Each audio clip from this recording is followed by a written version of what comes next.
The first time I noticed it, I honestly didn't think much about it. It was just a puddle, a big one, sure, but nothing that seemed worth getting worked up over. Around here in western Tennessee, summer storms have a way of dumping an unbelievable amount of water in a short amount of time. One minute the sun is shining, the next minute it feels like somebody tipped a lake over your neighborhood. So when I walked into my backyard and saw a wide patch of standing water near the fence line, I shrugged and figured Mother Nature was just doing what she does. What I didn't know was that my neighbor had quietly turned my backyard into his personal drainage field, and before it was over, both of us were going to learn a lesson neither one of us would forget. My name is Grant Holloway. I've lived in the same house for almost 17 years. It's not a fancy place. Small brick ranch house, a couple of oak trees, a workshop out back where I spend way too much time fixing things that probably don't need fixing. But it's home. The kind of place where you know exactly how the sunlight hits the yard at different times of day, where every tree has a story attached to it. That's why I noticed when things started changing. The house behind mine had recently been bought by a guy named Victor Kane. Victor wasn't a bad neighbor exactly. He was one of those people who seemed permanently convinced he was the smartest person in every conversation. Nice enough when other people were around, but there was always this little edge underneath, like he was silently grading everyone around him. The first year he lived there, we barely interacted. Then he started renovating. New patio, new gutters, new retaining walls, new landscaping. Every few weeks, another contractor truck would show up. My wife Laura used to joke that Victor was trying to turn his backyard into a country club. Then came the puddles. After the second major storm, that little puddle became something else entirely. Water sat there for 3 days. Then 4. The grass started yellowing. The ground felt soft under my boots. One evening I was standing at the kitchen window with a cup of coffee when another storm rolled through. Lightning flashing, thunder shaking the glass. That's when I finally saw it. Water poured off Victor's new concrete patio and rushed into a long white drainage pipe sticking out from the back of his property. The pipe pointed directly at my yard. Not toward a ditch, not toward a drainage easement, not toward the street. Straight at my backyard. I stood there watching as a steady stream blasted from that pipe like a fire hose. The entire time rain fell, water shot across the property line and spread into my lawn. My stomach sank. Suddenly everything made sense. The puddles, the soggy grass, the mosquitoes. My yard wasn't collecting rainwater anymore. It was collecting his rainwater too. The next morning I walked over and knocked on his door. I wasn't angry yet. Honestly, I figured maybe he didn't even realize what was happening. Victor opened the door holding a coffee mug. I pointed toward the pipe and said, "Hey, I think that drainage system is sending a lot of water into my yard." He glanced past me toward the fence and shrugged. "Water runs downhill, Grant." I laughed a little. "Sure, but pipes aren't exactly nature." He smirked. "Contractor said it's standard." "Standard where?" I asked. "Because my backyard looks like a swamp." He took a sip of coffee. "Not really my area of expertise. You'd have to talk to the contractor."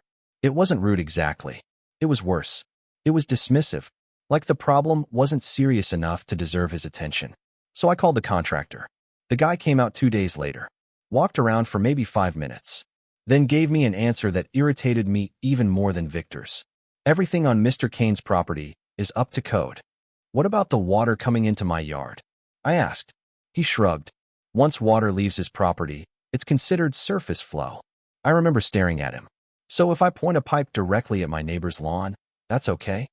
He smiled awkwardly. "I'm just telling you what was approved." Then he left. That phrase stayed stuck in my head for days. Surface flow. Funny how people can hide behind technical language when they don't want responsibility. Over the next few weeks, things got worse. Every storm left standing water. The ground stayed muddy. Mosquitoes multiplied. Laura stopped letting our grandkids play in the backyard because she was worried they'd slip in the mud. One evening, she stood at the kitchen window looking at the soaked grass and said, "You know he's doing this on purpose, right?" I shook my head. "I don't think he's trying to flood us." "Maybe not," she said. "But he sure likes being comfortable while somebody else deals with the consequences." That hit harder than I expected because deep down I knew she was right. Victor had solved his drainage problem perfectly. His backyard stayed dry. His patio stayed usable. Every inconvenience had simply been transferred across the fence. And every time another storm rolled through, I found myself standing at the window watching that white pipe spit water into my yard, wondering how long I was supposed to pretend this was normal. Eventually, I stopped asking myself whether it was fair and started asking a different question. What exactly did the county think about one neighbor deliberately sending thousands of gallons of runoff onto another person's property? That question stayed in my head longer than I expected. Maybe because I already knew the answer wasn't going to come from Victor. People like him rarely admit they're causing a problem until the problem starts affecting them too. So instead of arguing, I started paying attention. Every time a storm rolled through, I grabbed my phone and headed to the back window. I filmed water blasting out of that pipe. I recorded how long it flowed. I took pictures of standing water afterward. I made notes on dates, rainfall amounts, and how many days the yard remained saturated. At first, Laura laughed when she saw my growing folder of photos. "You building a case?" she asked. I remember grinning and saying, "Not yet." The truth was, I didn't even know what I was building. I just knew that someday I might need proof. A few weeks later, I sat down one evening with my laptop and started digging through county regulations. I expected boring legal language, and I got plenty of it. But buried inside all that paperwork was something interesting. Natural drainage was allowed. Water flowing downhill naturally wasn't anybody's fault. But concentrated discharge was different. You couldn't collect runoff through pipes, channels, or artificial systems and direct it onto neighboring property in a way that caused damage or nuisance conditions. I read the paragraph 3 times just to make sure I wasn't imagining it. Then I leaned back in my chair and laughed. Not because I had won anything. Not because I suddenly had leverage. I laughed because for the first time since this whole thing started, I realized I wasn't crazy. What was happening wasn't just annoying. It actually wasn't supposed to happen. The next morning, Laura found me drinking coffee on the porch. "You look happy," she said. "I learned something." "What?" "Turns out I'm not the neighborhood swamp keeper after all." She smiled. "Now what?" That was the real question. Now what? Most people probably would have filed a complaint right then. Maybe called the county inspector. Maybe hired an attorney. But something about that felt premature. I wasn't interested in starting a war. I just wanted my yard back. So instead of looking at regulations, I started looking at the land itself. Every evening after work, I walked the property. Noticed things I'd ignored for years. Tiny changes in elevation. Areas where water naturally moved after rain. Low spots. High spots. The more I studied it, the more one detail stood out. My backyard sloped gently toward the shared fence line. Victor's property sat slightly lower on the far eastern corner. Not dramatically lower. Just enough that water naturally wanted to head that direction if given the opportunity. One Saturday, I called a local landscaper named Nate. Good guy. Been doing drainage work around the county for years. He walked the yard with me for almost an hour. Eventually, he stopped near the fence and nodded. "You know what I'd do?" "What's that?" "Build a berm." "A what?" "A raised landscape barrier. Looks decorative. Controls water movement." He crouched and drew lines in the dirt with a stick. Nothing crazy. Just enough to stop water from collecting where you don't want it. The more he explained, the more I liked the idea. We weren't talking about a wall. We weren't talking about diverting water illegally. We were talking about protecting my property, improving drainage, making my yard healthier. Entirely legal. Entirely reasonable. 2 weeks later, work began. From the street, it looked like a landscaping project. Decorative stone edging, native grasses, flowering shrubs, a neat garden bed running along the rear fence line. Neighbors complimented it. Laura loved it. Even Victor seemed amused. One afternoon, he looked over the fence and said, "Starting a gardening hobby?" I smiled. Something like that. What he couldn't see was what sat beneath the pretty surface. Compacted soil, gravel core, careful grading, a subtle ridge designed to prevent incoming water from spreading across my lawn. Nothing dramatic, nothing aggressive, just enough to encourage water to continue moving along its natural path. Then came the first big storm. I still remember standing in the kitchen waiting. Rain hammered the windows. Thunder rattled the gutters. Across the fence, Victor's drainage pipe came alive exactly like always. Water shot out in a steady stream. For a moment, I wondered if I'd wasted my money. Then I watched the flow hit the berm. Instead of spreading into my yard, it bounced against the raised bed and traveled sideways. Slowly, predictably, following the grate. Laura stepped beside me at the window. "Look at that." I nodded. "Yep." We watched the water continue along the fence line toward the lowest point on the combined properties. The same place nature wanted it to go all along. By morning, my backyard looked better than it had in months. The grass wasn't underwater. The mud wasn't spreading. The standing water was almost gone. For the first time all summer, my lawn actually looked healthy. A week later, another storm arrived. Same result. Then another. Same result again. That's when things started getting interesting. One afternoon, I was mowing the front yard when my neighbor across the street, an older retired teacher named Walter, wandered over. "You hear Victor complaining?" he asked. I shut off the mower. "Complaining about what?" Walter chuckled. "His side yard. Apparently, the far corner of Victor's property had become consistently wet. Not flooded, not damaged, just muddy enough to be annoying. Grass wasn't growing well. Shoes got dirty. The kind of inconvenience that suddenly feels enormous when you're the one dealing with it." I tried not to smile. Really, I did. But it wasn't easy. A few days later, I happened to see Victor standing near that muddy corner staring at the ground. Hands on hips. Looking confused. The same way I'd stood in my backyard months earlier. The difference was that now the water wasn't collecting on my property anymore. It was staying much closer to where it originated. Another storm rolled through. Then another. By now my yard was thriving. Kids were playing outside again. Mosquitoes had practically disappeared. Laura had started planting flowers in areas that used to be underwater. Life was normal. Victor, meanwhile, seemed increasingly frustrated. We crossed paths one evening while taking trash cans to the curb. He looked at me and asked, "Have you noticed drainage issues lately?" The question almost made me laugh. "Actually, no." He frowned. "My side yard keeps getting soggy." "That's unfortunate." He stared at me for a second, clearly waiting for more. I didn't give him any. A week later came the moment I'd been expecting. Saturday morning. Knock on the front door. I opened it and found Victor standing there. Different posture. Different expression. Gone was the confident guy explaining how water naturally flowed downhill. Gone was the dismissive homeowner hiding behind contractor opinions. This version looked tired. Frustrated. Maybe even a little embarrassed. "Can we talk?" he asked. We sat on the porch. For a few seconds, neither of us spoke. Then he cleared his throat. "Did you change something back there?" I looked at him. "You mean the landscaping?" "Yeah. Sure. I improved drainage around my yard." Technically, that was the complete truth. He nodded slowly. "Ever since then, I've been having issues." There was a long pause. Then he said something I honestly didn't expect. "Maybe I should have listened when you brought it up before." I studied him for a moment.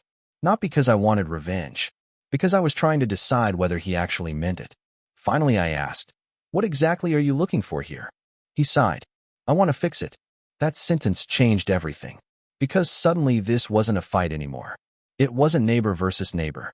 It was simply a problem looking for a solution. And for the first time since the whole mess started, Victor seemed ready to hear one. I leaned back in my chair and pointed toward the fence. "The water needs to stay on the property where it falls. That's how most modern drainage systems are designed." He nodded, listening carefully now. Really listening. I continued, "Dry well. Rain garden. Underground gravel system. There are a dozen ways to do it."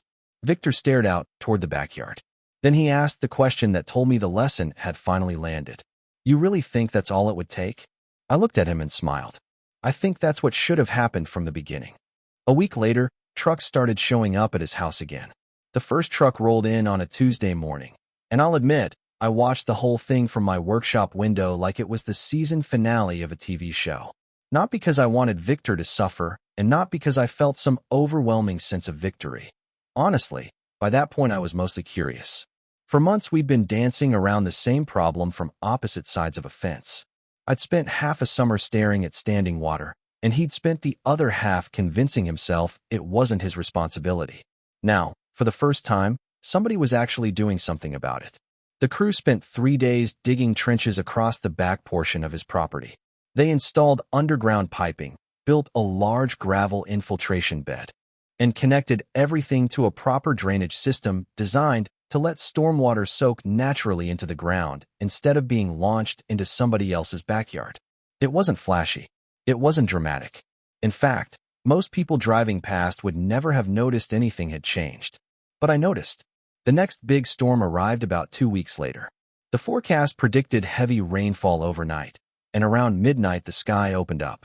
Thunder rolled across the neighborhood. Rain hammered the roof hard enough to wake me up. For a moment I lay there listening, remembering how much I used to dread storms. Not because of the weather itself, but because I already knew what I'd see the next morning. Mud, standing water, mosquitoes, more frustration, more excuses, more waiting. But this time felt different. The next morning, I walked into the backyard carrying a cup of coffee. The grass was wet, sure. That's what happens after a storm. But there were no giant puddles, no swampy patches, no standing water stretching across the lawn. Everything looked normal, healthy, balanced. I remember standing there for a minute, just staring. Funny thing is, I wasn't feeling triumph. I wasn't imagining some dramatic victory speech. I wasn't thinking about being right. Mostly I felt relieved. Relief is a strange emotion. People don't make movies about it. Nobody writes songs about it. But after months of dealing with a problem that shouldn't have existed in the first place, relief felt pretty good. Later that afternoon, I saw Victor near the mailbox. He gave me a small nod. I nodded back. Neither of us mentioned drainage. Neither of us mentioned the pipe. The argument was over, and somehow that felt more satisfying than winning one. Life settled down after that. Summer turned into fall. The grass recovered. Laura's flowers exploded with color. The grandkids started playing soccer in the backyard again without sinking into mud every 5 steps. Even the mosquitoes seemed to get the message and move somewhere else. Every now and then I'd catch myself looking toward the fence during storms out of habit, almost expecting to see that stream of water shooting across the property line. But it never came. The system worked. The problem was solved. Yet what stayed with me wasn't the landscaping project or the drainage design. It was something much simpler. Looking back, I think the entire conflict happened because of a mindset I've seen a lot over the years. People love solutions that move problems somewhere else. Businesses do it. Governments do it. Neighbors do it. As long as the inconvenience lands far enough away, it feels solved. Victor wasn't trying to destroy my yard. I genuinely believe that. He just wanted his own yard dry. The fact that somebody else had to deal with the consequences felt secondary. Maybe he never even thought about it that way. Maybe most people don't. But eventually, every transferred problem reaches a point where it comes back around. In this case, it literally came back around. Water has a funny way of finding honesty. You can redirect it. You can hide it. You can push it somewhere else for a while. But eventually gravity tells the truth. About a month after everything was fixed, Walter stopped by while I was working in the garage. We ended up talking about the whole situation. He laughed and said, "You know, most people would have gone straight to lawyers." I shrugged. Maybe. Most people would have started a neighborhood war too. Maybe that too. Walter looked toward the backyard and smiled. "Instead, you built a flower bed." I laughed so hard I nearly dropped the wrench I was holding. Because when you strip away all the frustration, all the tension, all the months of annoyance, that's technically what happened. A flower bed ended an argument that could have easily turned into years of bitterness. Sometimes the smartest response isn't the loudest one. Sometimes it isn't the most aggressive one either. Sometimes it's just refusing to keep carrying a burden that belongs to somebody else. To this day, Victor and I aren't close friends. We wave. We chat occasionally. We coexist. That's enough.